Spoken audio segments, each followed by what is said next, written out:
ಗ್ರಾಮಾಧಿಕಾರಿಗಳ ಸಂಘಕ್ಕೆ ಏನೇ ಬರಲಿ ಏನೇ ಬರಲಿ. ಕರ್ನಾಟಕ ರಾಜ್ಯ ಗ್ರಾಮ ಆಡಳಿತ ಅಧಿಕಾರಿಗಳ ಸಂಘ ಕೇಂದ್ರ ಕಚೇರಿಯ ಕಂದಾಯ ಭವನ ಬೆಂಗಳೂರು ತಾಲೂಕು ಘಟಕದ ಮುದ್ದೇಬಿಹಾಳ್ ವತಿಯಿಂದ ಹೋರಾಟ ನಡೆಯಿತು. ವಿವಿಧ ಬೇಡಿಕೆಗಳನ್ನು ಮುಂದಿಟ್ಟುಕೊಂಡು ಹೋರಾಟ ಕುರಿತ ಗ್ರಾಮ ಆಡಳಿತ ಅಧಿಕಾರಿಗಳು 1ನೇ ಮುಷ್ಕರ ಹೋರಾಟದ ಸಮಯದಲ್ಲಿ ಕಂದಾಯ ಇಲಾಖೆ ಸಚಿವರು ಮತ್ತು ಪ್ರಧಾನ ಕಾರ್ಯದರ್ಶಿಗಳು ನಮ್ಮನ್ನು ಕರೆದು ಹೋರಾಟ ಕೈಬಿಡಿ, ನಿಮ್ಮ ಬೇಡಿಕೆಗಳನ್ನು 4 ತಿಂಗಳಲ್ಲಿ ಬಗೆಹರಿಸುತ್ತೇವೆ ಎಂದು ಹೇಳಿದರು.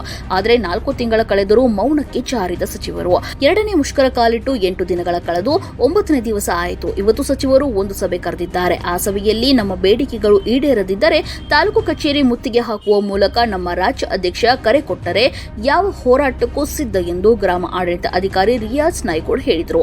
ಇನ್ನು ನಾವೇನು ಆಸ್ತಿ ಕೇಳ್ತಿಲ್ಲ, ಅಂತಸ್ತು ಕೇಳ್ತಿಲ್ಲ. ನಮಗೆ ಹಳ್ಳಿಯಲ್ಲಿ ಹೋಗಿ ಸಾರ್ವಜನಿಕರ ವಿವಿಧ ರೀತಿಯ ಸಮಸ್ಯೆ ಬಗೆಹರಿಸಿಕೊಡಲು ಒಂದು ಸುಸಜ್ಜಿತ ಕಚೇರಿ, ಟೇಬಲ್, ಅಲೆಮಾರಿ, Google Chrome book, laptop, mobile, ನಮಗೆ ಬೇಕಾದ ಸೌಲಭ್ಯಗಳನ್ನು ಕೇಳಿದ್ದೀವಿ. ಸರ್ಕಾರ ಕಣ್ಣು ತೆರೆಯುತ್ತಿಲ್ಲ ಎಂದು ಆಕ್ರೋಶ ಹೊರಹಾಕಿದ್ದಾರೆ. ಇನ್ನು ಕರ್ನಾಟಕ ರಾಜ್ಯ ಮಹಿಳಾ ಆಯೋಗದ ಅಧ್ಯಕ್ಷೆ ನಾಗಲಕ್ಷ್ಮಿ ಚೌಧರಿಯವರ ಜೊತೆ ಗ್ರಾಮ ಆಡಳಿತ ಅಧಿಕಾರಿ ರಿಯಾಜ್ ನಾಯ್ಕೋಡ್ ಮಾತನಾಡಿ ನಮ್ಮ ಮನವಿ ಸ್ಪಂದಿಸಿ ಕಂದಾಯ ಸಚಿವರ ಗಮನಕ್ಕೆ ತೆಗೆದುಕೊಂಡು ನಮ್ಮ ಸಮಸ್ಯೆ ಬಗೆಹರಿಸಿ ಎಂದು ಕೇಳಿದ್ದಾರೆ. ಈಗ ನಾವು ಮುಷ್ಕರವನ್ನು ಮಾಡ್ತಿರುವ ಸಂದರ್ಭದಲ್ಲಿ ಸರ್ಕಾರ ನಮ್ಮ ಮುಷ್ಕರವನ್ನು ಹತ್ತಿಕ್ಕಬೇಕು ಅಂತೇಳಿ ಹಲವಾರು ಮಾರ್ಗಗಳನ್ನು ತಂತ್ರಗಳನ್ನು ಅನುಕರಣೆ ಮಾಡಿತ್ತು. ಅದರಲ್ಲಿ ನಮ್ಮ ಗ್ರಾಮ ಆಡಳಿತ ಅಧಿಕಾರಿಗಳ ಸಂಘದ ರಾಜ್ಯ ಪ್ರಧಾನ ಕಾರ್ಯದರ್ಶಿಯಾಗಿರ್ತಕ್ಕಂಥ ಶಿವಾನಂದ ನಾಯಕರು ಪೌತಿ ಆಂದೋಲನದ ವಿಚಾರದಲ್ಲಿ ಹುಬ್ಬಳ್ಳಿಯ ತಾಲೂಕಿನ ತಹಶೀಲ್ದಾರ್ ಸಾಹೇಬರಿಗೆ ಮನವಿ ಮಾಡಿದ್ದಾರೆ ಅನ್ನೋ ಕಾರಣಕ್ಕೋಸ್ಕರ ಅಮಾನತನ್ನು ಮಾಡಿತ್ತು. ನೀವು ಸರ್ಕಾರಿ ಯೋಜನೆಯನ್ನು ವಿರೋಧ ಮಾಡ್ತಿದ್ದೀರಿ ಅಂತೇಳಿ ಅವರನ್ನು ಅಮಾನತು ಮಾಡಿತ್ತು. ಅದರ ಜೊತೆಗೆ FIR ಅನ್ನು ದಾಖಲಿಸಬೇಕು ಅಂತೇಳಿ ಸರ್ಕಾರ ಇವತ್ತು ಆದೇಶವನ್ನು ಮಾಡಿದೆ. ನ್ಯಾಯಯುತವಾದ ಹಕ್ಕುಗಳನ್ನು ಕೇಳೋದರಲ್ಲಿ ಮತ್ತು ಸಂವಿಧಾನಬದ್ಧವಾಗಿರ್ತಕ್ಕಂಥ ಸಮಸ್ಯೆಗಳನ್ನು ಹೇಳಿದ್ರೇ ಸರ್ಕಾರ FIR ಮಾಡುತ್ತೆ ಮತ್ತು ನಿಮ್ಮ ಅಮಾನತು ಮಾಡುತ್ತೆ ಅಂತಂದರೆ ರಾಜ್ಯದಲ್ಲಿರ್ತಕ್ಕಂಥ ಸಮಸ್ತ ಗ್ರಾಮಾಡಳಿತ ಅಧಿಕಾರಿಗಳು ನಾವೊಂದು ತೀರ್ಮಾನ ಮಾಡಿದ್ದೀವಿ. ಅಮಾನತು ಮಾಡೋದಾದರೆ ರಾಜ್ಯದಲ್ಲಿರ್ತಕ್ಕಂಥ 9,839 ಗ್ರಾಮಾಡಳಿತ ಅಧಿಕಾರಿಗಳನ್ನು ಅಮಾನತು ಮಾಡಿ FIR ನಮ್ಮ ಮೇಲೂ ಮಾಡಿ ಅಂತಕ್ಕಂಥ ಒಂದು ಅಭಿಯಾನವನ್ನು ಕೂಡ ನಾವು ಮಾಡಿದ್ದೇವೆ. ಅದಲ್ಲದೆ ಇನ್ನೂ ಸರ್ಕಾರ ಸ್ಪಂದಿಸದೇ ಇದ್ದರೆ ನಾವು ಮಾನ್ಯ ಗಣವತ್ತ ರಾಜ್ಯಪಾಲರಿಗೆ ಮತ್ತು ಗಣವತ್ತ ರಾಷ್ಟ್ರಪತಿಯವರಿಗೆ ದಯಾಮರಣ ಕೋರಿ ನಾವು ಅರ್ಜಿಯನ್ನು ಕೂಡ ಸಲ್ಲಿಸ್ತೇವೆ. ಪ್ರಮುಖವಾದ ಕಾರಣಗಳಲ್ಲಿ ಪೌತಿಕಾತೆ ಆಂದೋಲನ ಅಂತೇಳಿ ಸರ್ಕಾರ ಕೈಗೆತ್ತಿಕೊಂಡಿದೆ. ಈ ಪೌತಿಕಾತೆ ಆಂದೋಲನ ಅಂತ ಈ ಪೌತಿಕಾತೆ ಆಂದೋಲನ ಅಂತಂದ್ರೆ ರಾಜ್ಯದಲ್ಲಿ ಸುಮಾರು 51 ಲಕ್ಷ ಜನರು ಸತ್ತು ಹೋದವರಿದ್ದಾರೆ. ಪನಿ ಇವತ್ತಿಗೂ ಕೂಡ ಉತಾರೆ ಇವತ್ತಿಗೂ ಕೂಡ ಅವ್ರ ಹೆಸರಲ್ಲಿದೆ. ಅದು ಸುಮಾರು 4 ತಲೆಮಾರುಗಳಿಂದ 5 ತಲೆಮಾರುಗಳಿಂದ ಎಷ್ಟೋ ವರ್ಷಗಳಿಂದ ಹಾಗೆ ಉಳ್ಕೊಂಡು ಬಂದಿದೆ. ಸಾಮಾನ್ಯವಾಗಿ ರೈತರಿಗೆ ಭೂಮಿ ವಿಷಯ ಅಂತಂದ್ರೆ ಬಹಳ ದೊಡ್ಡ ವಿಷಯ. ಅದು ಇವತ್ತಿಗೂ ಮಹಾಭಾರತ ನಡೆದು ಕಥನಗಳಾಗ್ತಾ ಇರೋ ಸಮಾಜದಲ್ಲಿ ಭೂಮಿಯ ಸಂಬಂಧ. ಆ ಭೂಮಿಯನ್ನು ಏಕಾಏಕಿ ಇವರು ಹೋಗಿ ಮನೆಗೆ ಹೋಗಿ ಆ ರೈತರು ಏನು ಹೇಳ್ತಾರೆ ಅದರ ಮೇಲೆ ಪೌತಿಕಾತೆ ಮಾಡಿಬಿಡು ಅಂತಂದರೆ ರೈತರು ಅವರು ತಮ್ಮ ವೈಯಕ್ತಿಕ ಹಿತಾಸಕ್ತಿಗಾಗಿ ಒಮ್ಮೆ ಅಕ್ಕಂಗಿಯರ ಹೆಸರು ಹೇಳದೇ ಇರಬಹುದು ಅಥವಾ ಇತರ ಕುಟುಂಬ ಸದಸ್ಯರ ಹೆಸರು ಹೇಳದೇ ಇರಬಹುದು, ತಪ್ಪು ಮಾಹಿತಿಗಳನ್ನು ನೀಡೋದಿರಬಹುದು. ಇದರಿಂದ ಕದನಗಳು ಸೃಷ್ಟಿ ಆಗ್ತವೆ ಮತ್ತು ನಮ್ಮ ಮೇಲೆ FIR ಆಗೋ ಚಾನ್ಸ್ ಇರುತ್ತೆ, ಲೋಕಾಯುಕ್ತ ಪ್ರಕರಣಗಳಾಗೋ ಚಾನ್ಸ್ ಇರುತ್ತೆ. ಆದ್ದರಿಂದ ನಮ್ಗೆ ವ್ಯವಸ್ಥಿತವಾಗಿ ಮಾಡಲಿಕ್ಕೋಸ್ಕರ ಒಂದು ಗೋರ್ಮೆಂಟಿಂದ ಒಂದು ಸರ್ಕಾರಿ ಆದೇಶಗಳನ್ನು ಮಾಡಬೇಕು, ಹೆಂಗೆ ಮಾಡಬೇಕು ಅನ್ನೋದಕ್ಕೂ ಅದೊಂದು ಕೂಡ ಬೇಡಿಕೆಯನ್ನು ಇಟ್ಟಿದ್ದೇವೆ. ಅದಲ್ಲದೆ ಸುಮಾರು ಒಟ್ಟಾರೆಯಾಗಿ 23 ಬೇಡಿಕೆಗಳನ್ನು ಇಟ್ಟುಕೊಂಡು ನ್ಯಾಯಯುತವಾದ ಬೇಡಿಕೆ ಇಟ್ಟುಕೊಂಡು ಸರ್ಕಾರದ ಮುಂದಿಟ್ಟುಕೊಂಡು ನಾವು ಇವತ್ತು ಹೋರಾಟಕ್ಕೆ ಕುಂತ್ಕೊಂಡಿದ್ದೇವೆ. ಇವತ್ತು ಸಭೆ ಇದೆ. ಸಭೆಯಲ್ಲಿ ಸರ್ಕಾರ ಯಾವ ರೀತಿ ಸ್ಪಂದನೆ ಮಾಡುತ್ತೆ ಅನ್ನೋದು ಆಧಾರದ ಮೇಲೆ ನಮ್ಮ ರಾಜ್ಯಾಧ್ಯಕ್ಷರು ನಿರ್ಧಾರವನ್ನು ತೆಗೆದುಕೊಳ್ಳುತ್ತಾರೆ. ನಾವು ಒಟ್ಟಾರೆಯಾಗಿ ನಾವಿವತ್ತು ಏನು ಗಟ್ಟಿಯಾಗಿ ಕುಂತ್ಕೊಂಡಿದ್ದೀವಿ, ಇದು ಎಲ್ಲಿ ಹೋಗಿ ಮುಟ್ಟಲಿ. ನಾವು ಒಟ್ಟಾರೆ ನಮ್ಮ ಎಲ್ಲ ಬೇಡಿಕೆಗಳು ಈಡೇರಬೇಕು. ಅಂದಾಗ ಮಾತ್ರ ನಾವು ಮುಷ್ಕರವನ್ನು ವಾಪಸ್ ತೆಗೆದುಕೊಳ್ತೇವೆ ಅನ್ನೋ ಮಾತುಗಳನ್ನು ಹೇಳ್ತಾ, ಇದರಿಂದ ಸಾರ್ವಜನಿಕರಿಗೆ ಅನೇಕ ಕರೆಗಳು ಬರ್ತಾ ಇದ್ದಾವೆ. ನಮಗೊಂದು ಸೈನ್ ಮಾಡಿಕೊಡ್ರಿ, ಅದೊಂದು ಕೆಲಸ ಮಾಡಿಕೊಡ್ರಿ, ಇದೊಂದು ಕೆಲಸ ಮಾಡಿಕೊಡ್ರಿ ಅಂತಿದ್ದಾರೆ. ಇದರಿಂದ ಸಾರ್ವಜನಿಕರಿಗೆ ತೊಂದರೆ ಆಗ್ತಾಯಿದೆ. ಅನಿವಾರ್ಯವಾಗಿ ನಾವು ಕುಂತ್ಕೊಂಡಿದ್ದೀವಿ. ದಯವಿಟ್ಟು ಎಲ್ಲ ಸಾರ್ವಜನಿಕರು ಸಹಕರಿಸಬೇಕು ಅಂತ ಕೇಳ್ಕೊಳ್ತೇವೆ. ಒಂದು ವೇಳೆ ಇದು ಮತ್ತೆ ಒಂದನೇ ಹಂತದ ಹೋರಾಟ ಮುಗಿಸಿ 2ನೇ ಹಂತದ ಹೋರಾಟವನ್ನು ಮಾಡ್ತಾ ಇದ್ದೀರಿ.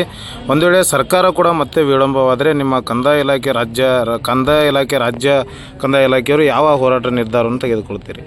ಸರ್, ಇವಾಗ ನಾವು ಕೇವಲ ಗ್ರಾಮ ಆಡಳಿತ ಅಧಿಕಾರಿಗಳು ನಾವು ಮುಷ್ಕರವನ್ನು ಮಾಡ್ತಿದ್ದೀವಿ. ಒಟ್ಟಾರೆ ಕಂದಾಯ ಇಲಾಖೆಯಲ್ಲಿ ಗ್ರಾಮ ಸಹಾಯಕರು ಬರ್ತಾರೆ ಮತ್ತು ಆಫೀಸ್ನಲ್ಲಿರ್ತಕ್ಕಂಥ SDA ಶಿರಸ್ತಾರಗಳು, ಉಪ ತಹಶೀಲ್ದಾರ್ಗಳು ಎಲ್ಲರೂ ಬರ್ತಾರೆ. ಒಂದು ವೇಳೆ ಸ್ಪಂದನೆ ಸರ್ಕಾರ ಇವತ್ತು ಮಾಡದೇ ಇದ್ದರೆ ಇಡೀ ತಾಲೂಕು ಕಚೇರಿ, ತಹಶೀಲ್ದಾರ್ ಕಚೇರಿ ಬಂದ್ ಮಾಡೋದ್ರ ಮುಖೇನ ನಾವು ಉಗ್ರವಾದ ಹೋರಾಟವನ್ನು ಕೈಗೆತ್ತಿಕೊಳ್ತೇವೆ. ಸಭೆ ಇದೆ. ಈ ಸಭೆಯಲ್ಲಿ ನಮ್ಮ ಬೇಡಿಕೆಗಳು ಸರ್ಕಾರ ಸ್ಪಂದಿಸಿ ನ್ಯಾಯಯುತವಾದ ಬೇಡಿಕೆಗಳನ್ನು ಆದೇಶದ ರೂಪದಲ್ಲಿ ಸಿಕ್ಕರೆ ಇವತ್ತು ನಮ್ಮ ರಾಜ್ಯ ಸಂಘ ಮತ್ತು ರಾಜ್ಯ ಸಂಘಟನೆ ಏನು ನಿರ್ಧಾರವನ್ನು ತೆಗೆದುಕೊಳ್ಳುತ್ತೆ ಅದಕ್ಕೆ ನಾವೆಲ್ಲರೂ ಕೂಡ ಬದ್ಧವಾಗಿರ್ತೀವಿ ಅಂತೇಳಿ ಕೇಳ್ಕೊತೇನೆ. ಇಷ್ಟೆಲ್ಲ ಅನೇಕ ಯೋಜನೆಗಳು ಸರ್ಕಾರಗಳು ತಂದಾಗ ನಾವೆಲ್ಲ ಯೋಜನೆಗಳು ಜಾರಿಗೆ ತರ್ತೇವೆ. ನಮಗೆ ಬೇಕಾದಂಥ ಮೂಲಭೂತ ಅವಶ್ಯಕತೆ, ನಾವೇನೋ ಕಾರ್ ಕೇಳ್ತಿಲ್ಲ, ಸೈಟ್ ಕೇಳ್ತಿಲ್ಲ, ಹೊಲ ಕೇಳ್ತಿಲ್ಲ, ಮತ್ತೇನೋ ಇನ್ನಿತರ ವೈಯಕ್ತಿಕವಾಗಿ ನಮ್ಗೆ ಅದು ಮಾಡಿಕೊಡಿ ಇದು ಮಾಡಿಕೊಡಿ ಅಂತೇಳಿ ನಾವು ಯಾವುದೂ ಕೇಳ್ತಿಲ್ಲ. ನಮಗೆ ಎಲ್ಲ ಕಚೇರಿಗಳಂತೆ ನಮಗೂ ಒಂದು ಕಚೇರಿ ಮಾಡಿಕೊಡಿ. ನಮ್ಮ ಇಲಾಖೆ ಮೂಲವಾದ ಇಲಾಖೆ, ಅನಾದಿ ಕಾಲದಿಂದ ಇರ್ತಕ್ಕಂಥ ಇಲಾಖೆ, ಯಾವ ಇಲಾಖೆಗಳು ಇಲ್ಲದಿದ್ದಾಗ ಸಾರ್ವಜನಿಕ ಸೇವೆ ನೀಡಿರ್ತಕ್ಕಂಥ ಇಲಾಖೆ, ಆಡಳಿತ ವಿಕೇಂದ್ರೀಕರಣ, ಅಧಿಕಾರ ವಿಕೇಂದ್ರೀಕರಣ ಅಂತೇಳಿ ಪಂಚಾಯಿತಿ ರಾಜ್ಯ ಆಗಿರ್ಬೋದು, ಹಲವಾರು ಇಲಾಖೆಗಳು ನಮ್ಮ ಇಲಾಖೆಯಿಂದಲೇ ಬೇರ್ಪಟ್ಟರೂ ಕೂಡ ಅವರಿಗೆ ಸುಸಜ್ಜಿತವಾದ ಕಚೇರಿಗಳನ್ನು ಸರ್ಕಾರ ಎಲ್ಲ ಮಾಡಿಕೊಟ್ಟಿದೆ. ಅನಾದಿ ಕಾಲದಿಂದಲೂ ಸೇವೆ ಮಾಡ್ತಕ್ಕಂಥ ಕಂದಾಯ ಇಲಾಖೆ, ಅದರಲ್ಲಿ ವಿಶೇಷವಾಗಿ ಗ್ರಾಮಾಡಳಿತ ಅಧಿಕಾರಿಗಳಿಗೆ ಇವತ್ತಿನ ತನಕ ಮೂಲಭೂತ ಸೌಕರ್ಯಗಳ ಪ್ರಮುಖವಾಗಿರ್ತಕ್ಕಂಥ ಒಂದು ಗ್ರಾಮದಲ್ಲಿ ಒಂದು ಕಚೇರಿ, ಚೇರು, ಕುರ್ಚಿ, ಟೇಬಲ್ಲು ಯಾವುದೂ ಕೂಡ ಕೊಟ್ಟಿಲ್ಲಲ್ಲ. ಇದು ಬಹಳ ವಿಪರ್ಯಾಸ ಅಂತೇಳಿ ನಾವು ಕೇಳ್ಕೊಳ್ತೇವೆ. ಮೂಲಭೂತ ಸೌಕರ್ಯಗಳನ್ನು ಸರ್ಕಾರ ನಮಗೆ ಅಗತ್ಯವಾಗಿ ಒದಗಿಸಿಕೊಡಬೇಕು. ಅದರ ಜೊತೆಗೆ 21 ಆ್ಯಪ್ಗಳಲ್ಲಿ ತಾಂತ್ರಿಕ ಹುದ್ದೆಗಳು 21 ಆ್ಯಪ್ಗಳಲ್ಲಿ ನಾವು ಕೆಲಸ ಮಾಡ್ತಿದ್ದೇವೆ. ನೀವು ತಾಂತ್ರಿಕ ಹುದ್ದೆ ಅಂತ ಹೇಳಿ ಪರಿಗಣಿಸಿ ಸರ್ಕಾರಕ್ಕೆ ಮನವಿ ಮಾಡಿದರೆ ನಿಮ್ಮ ತಾಂತ್ರಿಕ ಹುದ್ದೆ ಅಂತ ಮಾಡಲಿಕ್ಕೆ ಬರೋದಿಲ್ಲ ಅಂತ ಸರ್ಕಾರ ಹೇಳುತ್ತೆ. 21 ಆ್ಯಪ್ಗಳಲ್ಲಿ ಕೆಲಸ ಮಾಡುವ ನಾವು ಮತ್ತು ತಾಂತ್ರಿಕ ಹುದ್ದೆ ಈ ಆ್ಯಪ್ಗಳಲ್ಲಿ ಯಾಕೆ ನಮ್ಮ ಕೆಲಸ ಮಾಡ್ತಿದ್ದೀರಿ? 21 ಆ್ಯಪ್ಗಳಲ್ಲಿ ಕೆಲಸ ಮಾಡ್ತಿದ್ವಿ ಅಂದಮೇಲೆ ತಾಂತ್ರಿಕ ಹುದ್ದೆಯನ್ನು ಪರಿಗಣಿಸಲಿಕ್ಕೆ ಅವಕಾಶ ಇದೆ ಕಾನೂನಲ್ಲಿ, ಅದು ಕೂಡ ಸರ್ಕಾರ ನಿರ್ಲಕ್ಷ್ಯ ಮಾಡುತ್ತೆ. ಮತ್ತು ಹಲವಾರು ಯೋಜನೆಗಳನ್ನು ರಾತ್ರೋರಾತ್ರಿ ಇಷ್ಟು ದಿನದಲ್ಲೇ ಮಾಡಿ ಅಂತ ಸರ್ಕಾರ ನಮ್ಗೆ ಗಡುವು ಕೊಡುತ್ತೆ. ಆದರೆ ನಮ್ಮ ಸೇವಾ ನಿಯಮಗಳು, ಒಂದು ಪದೋನ್ನತಿ ಆಗಿರ್ಬೋದು, ವರ್ಗಾವಣೆ ಆಗಿರ್ಬೋದು, ಇನ್ನಿತರ ಸೇವಾ ನಿಯಮಗಳಲ್ಲಿ ಸರ್ಕಾರ ಒಂದು ದಿನದಲ್ಲೇ ಆದೇಶ ಮಾಡುವಂಥ ಅವಕಾಶ ಇದ್ದರೂ ಕೂಡ ಸರ್ಕಾರ ಮಾಡ್ತಿಲ್ಲ. ಅದರ ಜೊತೆಗೆ ಅಂತರ್ಜಿಲ್ಲಾ ವರ್ಗಾವಣೆ, ನಾವೇನು IAS ಅಧಿಕಾರಿಗಳಲ್ಲ, KS ಅಧಿಕಾರಿಗಳಲ್ಲ. ಒಂದು ಜಿಲ್ಲೆಗೆ ಹೋದರೆ ಅಲ್ಲೇ ಸಾಯೋ ತನಕ ಅಲ್ಲೇ ಜೆಂಡಾ ಹೂಡಬೇಕು ಅನ್ನೋದಕ್ಕೆ ನಾವು ಯಾರೂ ಕೂಡ ಉನ್ನತ ಮಟ್ಟದ ಅಧಿಕಾರಿಗಳಲ್ಲ. ನಾವು ಸಾಮಾನ್ಯ ಅಧಿಕಾರಿಗಳು, ಸಾಮಾನ್ಯ ನೌಕರರು. ನಮಗೂ ಕೂಡ ಕುಟುಂಬ ಇದೆ. ನಾವು ನಿಸರ್ಗದತ್ತವಾಗಿ ಇದೇ ಕೆಲಸ ಮಾಡಬೇಕು ಅಂತ ಬೆಳೆದು ಬಂದವರಲ್ಲ. ನಮಗೂ ಕುಟುಂಬ ಇದೆ, ನಮ್ಮೊಂದಿಷ್ಟು ವೈಯಕ್ತಿಕ ಸಮಸ್ಯೆಗಳಿರ್ತವೆ. ಒಂದು ಜಿಲ್ಲೆಯಲ್ಲಿ ಇವತ್ತು ಬಿಜಾಪುರದವನು ಮೂಲತಃ ಕೊಡಗಲ್ಲಿ ಅಥವಾ ಮಂಗಳೂರಲ್ಲಿ ಕೆಲಸ ಮಾಡ್ತಿದ್ರೆ ಅವನಿಗೆ ಜೀವನ ಪೂರ್ತಿ ಅಲ್ಲೇ ಕೆಲಸ ಮಾಡುವಂಥ ವ್ಯವಸ್ಥೆ ಇದ್ದರೆ ಅವನು ಇಲ್ಲಿ ಕುಟುಂಬ ಇರುತ್ತೆ, ಅವನ ಒಂದು ವೈಯಕ್ತಿಕ ಸಮಸ್ಯೆಗಳಿರ್ತವೆ.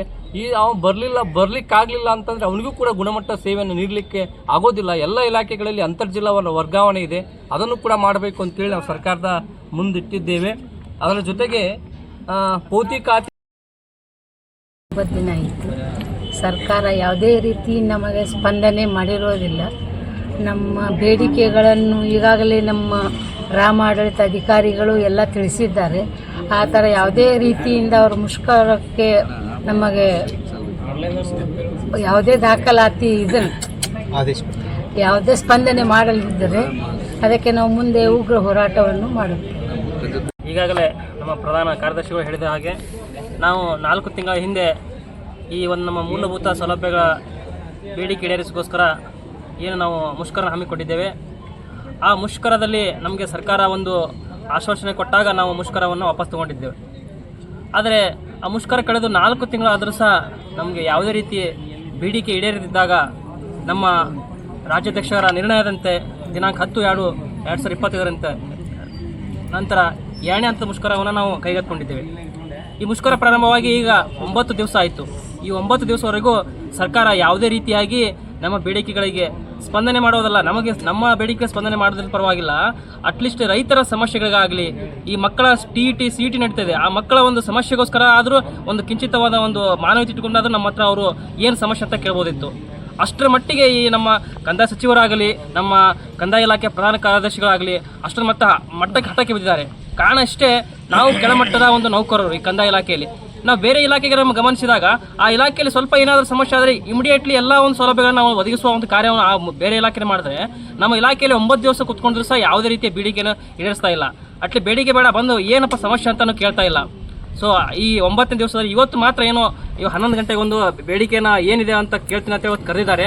ನಮ್ಮ ಎಲ್ಲ ಒಂದು ರಾಜ್ಯ ಪದಾಧಿಕಾರಿಗಳು ಇವತ್ತು ಹೋಗಿದ್ದಾರೆ, ನಮ್ಮ ಜಿಲ್ಲಾಧ್ಯಕ್ಷರು ಸಹ ಅಲ್ಲಿಗೆ ಹೋಗಿದ್ದಾರೆ. ಒಂದು ವೇಳೆ ಇವತ್ತು ಏನಾದರೂ ನಮ್ಮ ಪರವಾಗಿ ನಮ್ಮ ಬೇಡಿಕೆಯನ್ನು ಈಡೇರಿಸದಿದ್ದರೆ ಮುಂದಿನ ಹಂತದಲ್ಲಿ ನಮ್ಮ ರಾಜ್ಯ ಕಂದಾಯ ಇಲಾಖೆ ನೌಕರರ ಸಂಘದ ಅಧ್ಯಕ್ಷರು ಹಾಗೂ ಗ್ರಾಮ ಸಹಾಯಕರ ಅಧ್ಯಕ್ಷರು ಮತ್ತು ನಾವು ಎಲ್ಲರೂ ಸೇರಿ ಈ ಮುಂದೆ ಉಗ್ರ ಹೋರಾಟಕ್ಕೆ ಅಣಿ ಮಾಡಿಕೊಡ್ತಾ ಇದ್ದೀವಿ. ಈ ಮೂಲಕ ತಹಶೀಲ್ ಆಫೀಸನ್ನು ಬಂದ್ ಮಾಡುವ ಮುಖಾಂತರ ಮುಂದೆ ಉಗ್ರ ಹೋರಾಟಕ್ಕೆ ಅವರು ಅಣಿ ಮಾಡಿಕೊಡ್ತಾರೆ. ಆದ್ದರಿಂದ ನಾವು ಸರ್ಕಾರಕ್ಕೆ ನಿಮ್ಮ ಮಾಧ್ಯಮ ಮುಖಾಂತರ ಬೇಡಿಕೊಳ್ಳೋದೇನೆಂದರೆ ಈ ಉಗ್ರ ಹೋರಾಟಕ್ಕೆ ಅನುವು ಮಾಡಿಕೊಡದೆ ನಾವು ಬೇಡಿಕೆಯನ್ನು ಈಡೇರಿಸಬೇಕಂತ ನಾನು ಕೇಳ್ಕೊಳ್ತೇನೆ.